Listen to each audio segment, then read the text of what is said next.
نحمده ونصلي ونسلم على رسوله الكريم اما بعد فاعوذ بالله من الشيطان الرجيم بسم الله الرحمن الرحيم مولا صل وسلم دائما ابدا على حبيبك خير خلق كلهم۔ دوستو، درس حدیث سبق نمبر 26۔ کل جو ہے بڑے گناہ اور منافقت کی علامات والا باب جو ہے ختم ہو چکا تھا۔ آج جو ہے تیسرا باب شروع ہوتا ہے، یعنی وسوسہ کے بارے میں۔ باب فی الوسوسہ، یعنی جو ہمارے ذہن میں، ہمارے دل و دماغ میں جو برے خیالات آتے ہیں ان کے بارے میں یہ باب ہے۔ اور یہ باب یعنی وسوسہ انسان کو جو آتا ہے وہ شیطانی ہوتا ہے، شیطان کی طرف سے برے خیالات ہوتے ہیں۔ بعض اوقات یہ وسوسہ الہام کی صورت میں بھی ہوتا ہے۔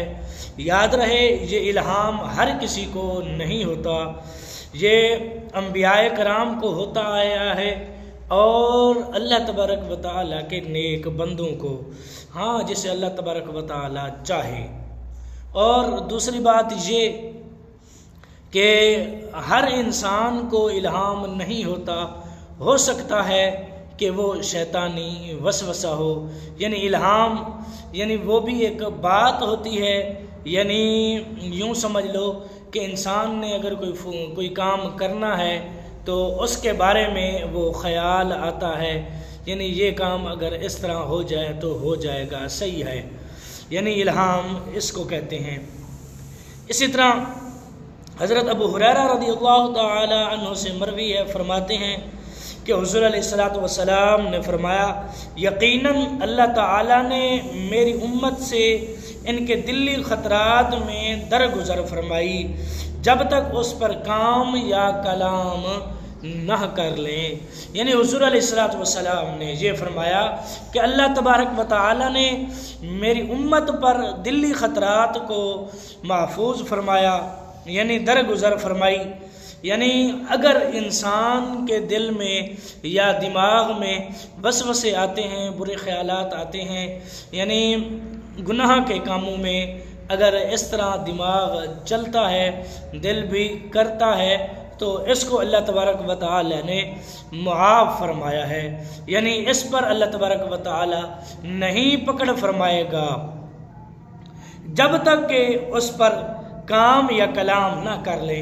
یعنی اگر برے خیالات آتے ہیں، کوئی کام ہے کرنے والا، یعنی فرض کر لو کہ اگر انسان سوچتا ہے کہ میں زنا کروں گا، میں چوری کروں گا، یعنی انسان اپنے ہی من میں جو ہے خیالات کرتا رہتا ہے، تو اس پر بھی پکڑ نہیں ہے جب تک کہ وہ اس کام کو سر انجام نہ دے لے۔ یعنی جب تک وہ کام کر نہ لے گا تو اس کو گناہ نہیں ہوگا، جب کام کر لے گا تو اس کو گناہ ہوگا۔ اسی طرح اگر کوئی بات ہے، یعنی اگر کسی نے سوچ رکھا ہے کہ میں فلاں کے پاس جاؤں گا، اس کے لڑوں گا یا گالیاں دوں گا، یا اس طرح کی طرح کی باتیں ہیں، یا پھر الزام وغیرہ لگاؤں گا، یا یعنی طرح کی باتیں ہیں، اگر جب تک وہ کر نہ لے گا اس وقت تک اس کو گناہ نہیں ہوگا۔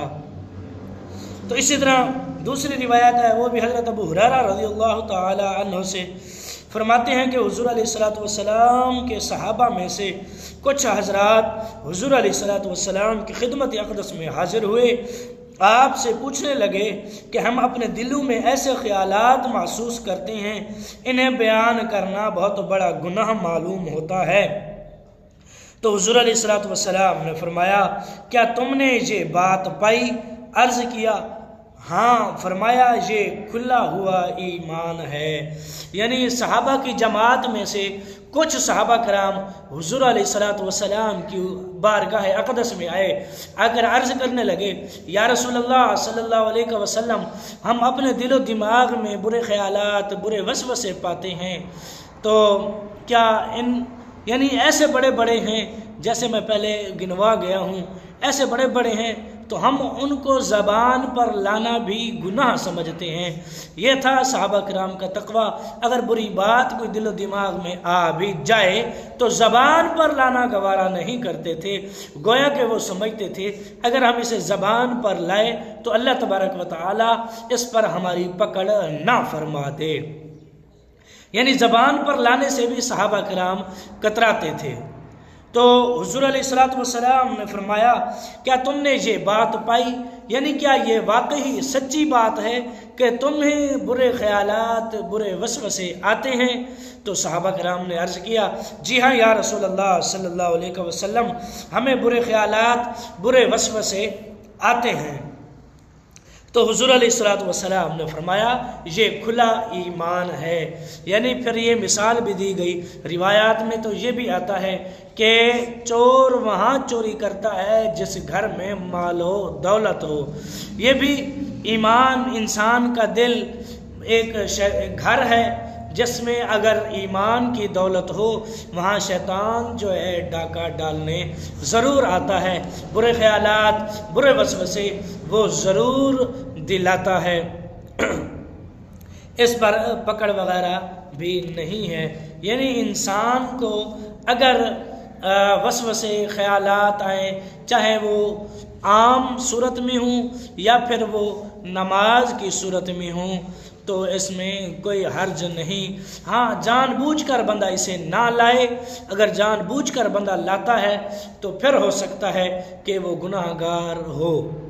یعنی جان بوجھ کر، یعنی بغیر خیالی آ جائے، اچانک خیالات آ جاتے ہیں، انسان اس سے بچنا بھی چاہے پھر بھی نہیں بچ سکتا جو اچانک خیالات آتے ہیں۔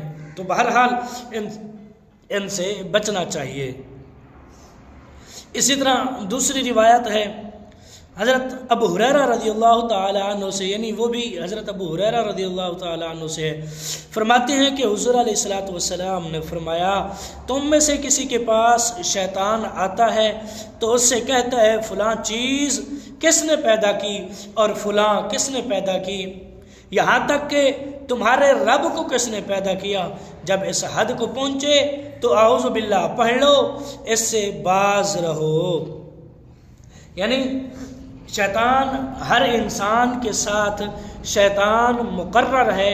ایک بڑا لعین شیطان جو ہے جس نے سجدہ سے انکار کیا تھا وہ تو ہے ہی ہے سو، اور اس کے جو ہے اولاد میں سے ہے، یعنی ہر انسان کے ساتھ ایک شیطان مقرر ہے جو ہر وقت انسان کے ساتھ رہتا ہے، اسے برے خیالات دلاتا ہے، اس سے برے کام کرواتا ہے، یعنی طرح طرح کے وہ برے کام کرواتا ہے۔ یعنی ہر شخص کے ساتھ شیطان ہے، اور خاص کر جو مدرسے کا طالب علم ہو، جو نیک ہو، یعنی جو دین کا طالب علم ہو، اس کے ساتھ ایک کیا بلکہ روایات میں تو میرا خیال ہے یہ آتا ہے کہ 70 ہوتے ہیں ایک کے ساتھ، تو آپ سمجھ سکتے ہیں پھر۔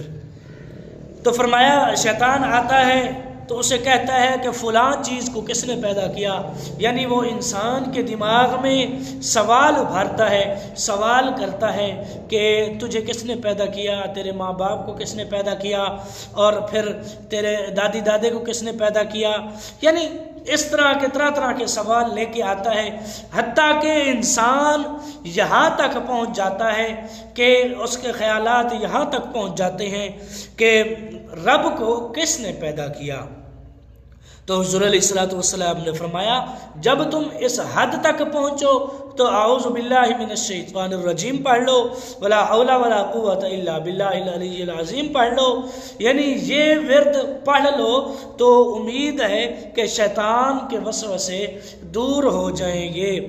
یعنی اگر انسان کو گناہ کے وسوسے آئیں وہ تو سمجھ آتا ہے، اگر انسان کو برے کاموں کے سپنے آئیں، وسوسے آئیں تو وہ بھی سمجھ آتا ہے۔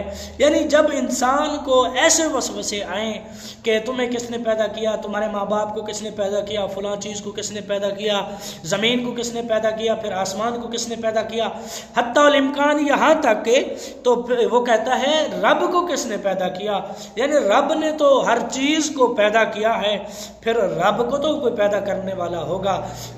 تو فرمایا جب یہاں تک تم پہنچو تو اعوذ باللہ من الشیطان الرجیم پڑھ لو اور تم اس سے باز رہو، یعنی ایسے خیالات اپنے دل و دماغ میں نہ لے کر آؤ تو وہی اچھا ہے۔ یعنی اگر کوئی ایسے دل و دماغ میں وسوسے لے کر آتا ہے تو وہ اس کا انجام پھر بہت ہی برا ہوگا۔ یعنی ان وسوسوں سے، ان خیالات سے بچنا چاہیے۔ تو کتابوں میں تو یہ بھی آتا ہے کوئی جتنا زیادہ فلاسفر ہوگا اس کے اتنے زیادہ گمراہ ہونے کے چانسز ہیں۔ یعنی اس معاملے میں جو جتنا زیادہ یعنی آگے حد سے زیادہ بڑھتا جائے گا، یعنی تحقیق کرتا جائے گا، یعنی وہ اس کے گمراہ ہونے کے چانسز بہت زیادہ ہوتے ہیں۔ تو دوستو آج کے لیے صرف اتنا ہی۔ دعا ہے کہ اللہ تبارک و تعالی میرے چند کلمات اپنی بارگاہ میں قبول اور منظور فرمائے، ہم سب کو اس پر صحیح معنی میں عمل کرنے کی بھی توفیق عطا فرمائے۔ جو نئے ہیں میرے چینل پر وہ چینل کریں سبسکرائب، ویڈیو کو لائک اور شیئر ضرور کریں، اپنے دوستوں کے ساتھ صدقہ جاریہ سمجھ کر ضرور شیئر کیا کریں۔ تو ملتے ہیں کل کی نئی ویڈیو میں، کل تک کے لیے اللہ حافظ۔